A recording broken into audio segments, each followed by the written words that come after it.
Hi, I'm Ollie. I got an A star in A-level politics, and here is how to approach factors questions in A-level politics. So these are a specific type of 30 markers you could get asked about in the exam, either in paper 1, paper 2, or paper 3 in Edexcel A-level politics. And the Edexcel exam board are really specific about how they want you to answer them in a particular way. So make sure to watch this video and implement this in your essays.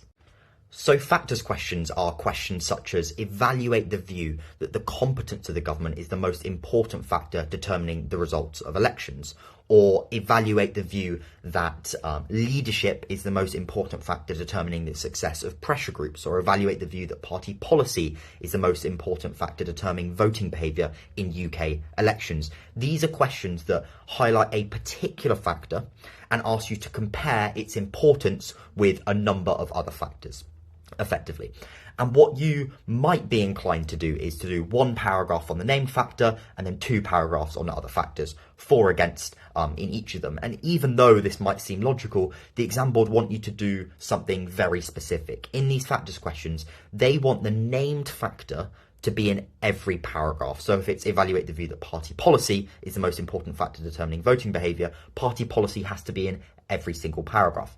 And what they want you to do effectively is to compare party policy with 3 other factors in 3 paragraphs. So it could be, you could do, for example, party policy versus leadership, party policy versus social factors, and finally party policy versus the competence of the government. Because what they want is to have within each paragraph that real comparison of the 2 factors, effectively the named factor with another factor. For these questions, a bit of advice: it's often the easiest thing to do is to evaluate with the named factor, though you definitely don't have to.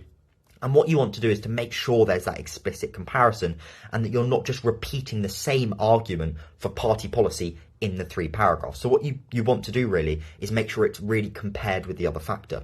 So if in the first paragraph you've done party policy versus leadership, for example, you set out your argument for party policy and then you want to counter it with the argument that no, leadership is more important. And you want that comparison, so you could potentially say that leadership is more important because it's the leaders who determine policy, and voters care far more about leaders and what they look like rather than focusing just on policy. But what you don't want to then do is in the second paragraph is just reuse the same argument for party policy. What you want to do is maybe start with the other factor.